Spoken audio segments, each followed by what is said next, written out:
Jangan sampai putusasaan kita terhadap korupsi ini menyebabkan kita untuk menghentikan berbuat baik.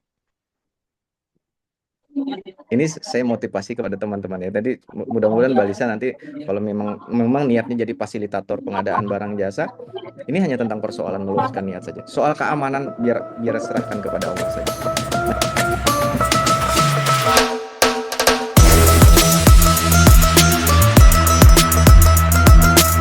Kemudian kepada Bu Lisa, apa yang saya khawatirkan ketika kita hanya fokus kepada simptom tapi tidak fokus kepada sumber masalahnya adalah saya kembali kutip salah satu pernyataan ahli yang saya agak lupa Siti ahlinya, tapi beliau bilang begini, penyelesaian mudah itu sebenarnya tidak menyelesaikan secara permanen, tetapi justru akan kembali kepada proses awal yang justru nanti akan memperberat kasusnya atau masalahnya. Jadi dia justru akan memperbesar masalah karena kita melakukan penyelesaian yang mudah gitu ya.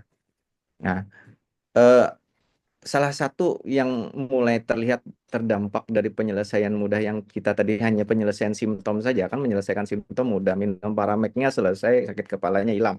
Sementara lambungnya tetap tidak kita perbaiki. Nanti begitu balik lagi kita hilangkan sakit kepalanya, lambungnya tetap luka dan seterusnya. Dan akhirnya pada kesehatan tersebut sakit kepalanya sama sekali tidak dihilangkan, lambung yang sudah terkadung ini. Nah, itu yang terjadi. Salah satu simptom yang bisa saya lihat, dampak yang terjadi tadi, apa yang dinyatakan oleh Bu Lisa tadi, bahwa semakin sedikit orang yang berminat terlibat pengadaan barang jasa. Karena takutan. Nah, karena yang takut ini, biasanya yang takut ini yang tahu memang, gitu ya. Yang tahu ilmunya, justru takut gitu. Nah, yang tidak tahu ilmunya ini yang berani gitu. Itu karena apa? Ya itu tadi saya bilang kita perlu karena s- apa ya? Kita memusuhi sesuatu yang tidak mungkin kita bisa berantas, gitu ya. Eh, yang kita bangun dari regulasi itu lebih kepada bagaimana banyak kita fokus kepada bukan kepada melawan, kalau saya bilang sering judulnya melawan kodrat gitu. Ya tadi seperti saya bilang, kita melawan yang namanya titipan gitu. Padahal titipan itu bukan sesuatu yang jahat selalu kan. Kemudian kita melawan yang namanya maklar. Kemudian kita juga melawan yang namanya kemahalan. Sehingga kita tidak jadi logis lagi gitu loh. Jadi kita banyak melawan logika sehingga kita tidak menyelesaikan sesuatu. Nah, salah satunya tadi Mbak apa Bu Lisa sebutkan tadi, sebenarnya logis nggak kalau misalkan orang yang terlibat pengadaan akhirnya yang tersisa adalah yang berani meskipun tidak tahu gitu. Logis karena apa? Ada sesuatu yang kita tidak perbaiki. Jadi seperti Mbak Lisa, ini aja ya. Akhirnya sampai pada kalau saya bilang dalam tanda kutip keputusasaan bahwa regulasi itu meskipun diperbaiki bagaimanapun kalau mental orangnya itu tetap jahat, ya dia tetap jahat. Gitu. Itulah hebatnya eh, apa label terkutuknya godaan setan itu tadi. Satu hal yang pengen saya ini kan, keberhasilan godaan setan itu salah satunya sekarang adalah ketidakpercayaan. Dampak korupsi terbesar itu.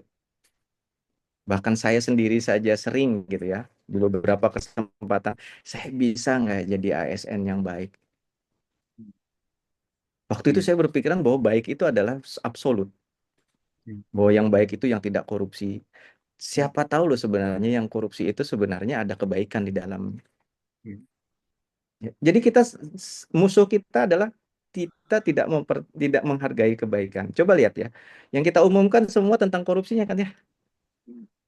Ada nggak iya, kita memberikan penghargaan kepada mereka-mereka yang sudah berhasil mencabut sekring, kemudian mengganti sekring yang rusak dan segala macam. Yang kita beri penghargaan adalah orang yang memadamkan kebakaran loh. Iya. Kita pernah nggak ada melihat PPK yang berhasil membangun bangunan gedung sampai sekarang pun tidak terjerat korupsi, tapi tidak pernah satu kali pun dia berfoto di tempat bangunan yang dia bangun. Bahkan untuk kebaikan yang kita lakukan sendiri, kita tidak berani menyampaikannya. Ini bagian, ya. Tapi saya tidak langsung tidak bisa menjawab itu. Kenapa saya sampai sekarang masih masih di pengadaan barang jasa, walaupun gerah-gerah juga gitu ya. Saya juga sempat pengen nggak lulus dan segala macam, tapi sekarang saya menyesal betul dengan niat itu.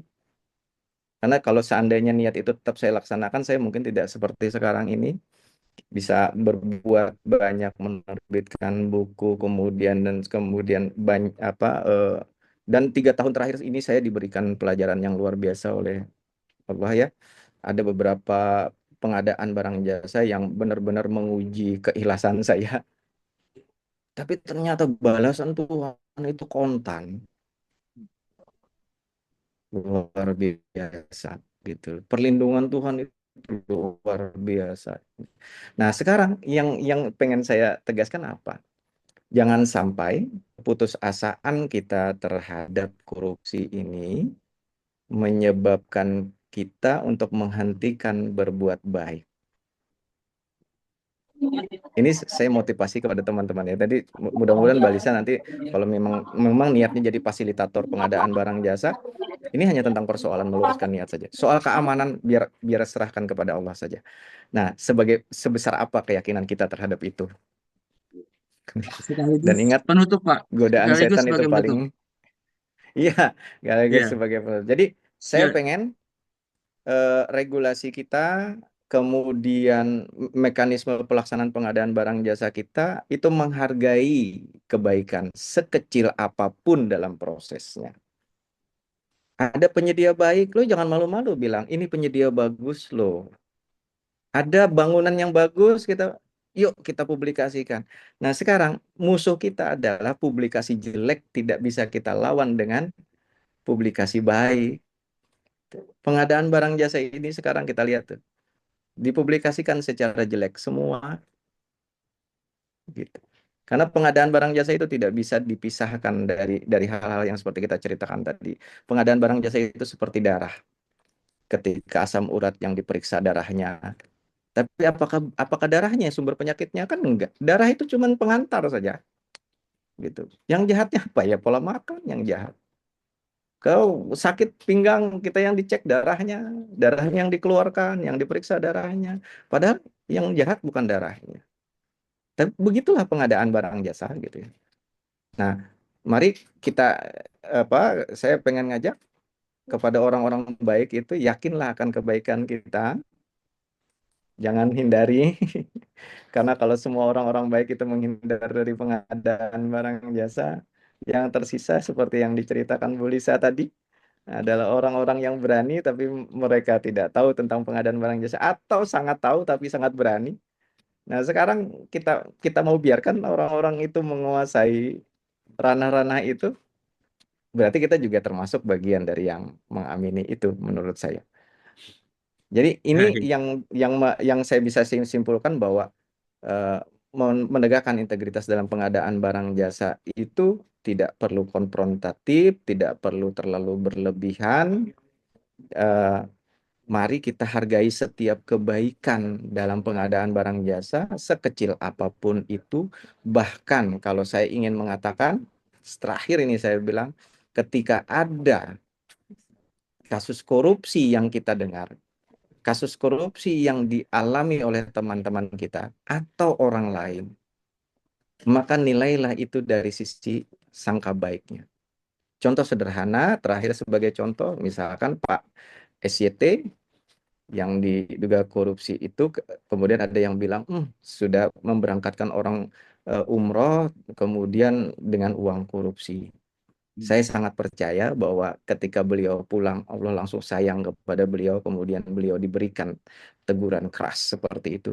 Itu wujud tanda sayang Allah kepada kita. Maka kita sebagai orang yang melihat itu, kita harus sabar, kemudian secara internal kita harus syukur. Oh, alhamdulillah, karena ada Pak SYT kita bisa tahu bahwa ternyata Allah itu betul-betul sayang kepada makhluknya. Caranya sayang adalah nih loh contohnya.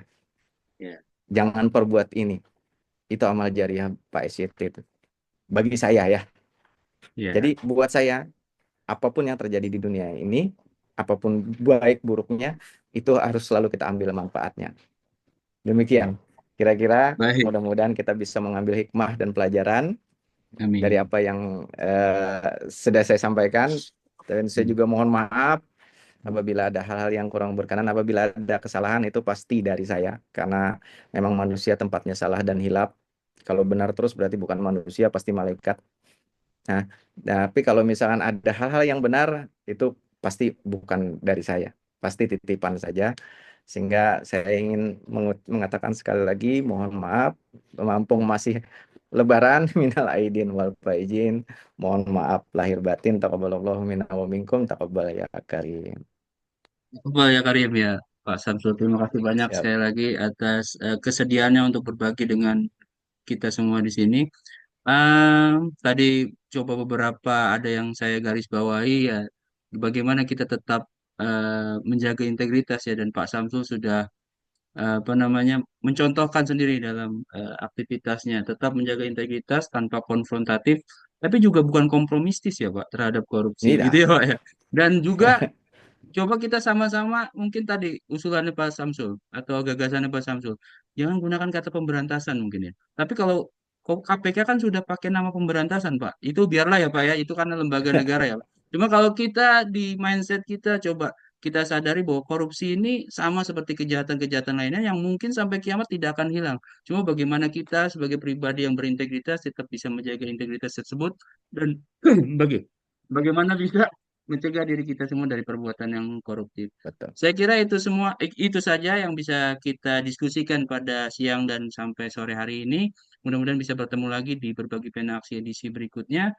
Bagi yang belum mengisi daftar Salah hadir, loh, silakan mengisi daftar lagi hadir. telepon ini. Saya belum akan tutup Zoom-nya sampai mungkin 10 menit ke depan. Dan bagi yang berkenan bergabung di WA Group SDMP PJ Anti Korupsi untuk mendapatkan informasi-informasi kegiatan kami, silakan bergabung, ada di kolom chat. Saya kira itu kurang lebihnya, saya mohon maaf. Bila taufik wadaya. Assalamualaikum warahmatullahi wabarakatuh. Selamat sore Bapak Ibu sekalian. Terima Terima kasih. kasih Pak Sore. Samsul, Terima Mas kasih Pak Pak Sastio. Samsul, Sam. Terima terima kasih. kasih Mas banyak. Setio. Terima kasih banyak. Assalamualaikum. Makasih semuanya. Izin Ya, saya live. Terima kasih Om silakan Pak Sam. Samsul. Ya, woi Terima ada kasih, Surya. terima kasih, Pak Waduh, Samsul. baru muncul ini. Oke, siap. Terima kasih banyak. Saya izin live. Silakan, Ya, sekarang silakan ya. Pak. Terima kasih Sambil. banyak Pak. Ya. Oke, Bismillah. Mas Tio, terima kasih. Baik, Mas Nenong, siap. Maaf tadi terlambat join ya. Nggak apa-apa, aman Mas. Terima Master Lisa, kasih Master semuanya. Aliudin mungkin masih Master bergabung. Terima Lisa, kasih banyak. terima kasih. Ya, keren-keren Mas Ya, Sastio. makasih, Master. Thank you Mantap. Ya, ya. Master Aliudin siap-siap ya. 2 minggu lagi Ya, ya. ya, Siap, siap. Oke, oke. Sampai ketemu. ya. Izin live ya, Master Rizky ya. Silakan, Mas. Terima kasih. Ya. Izin live.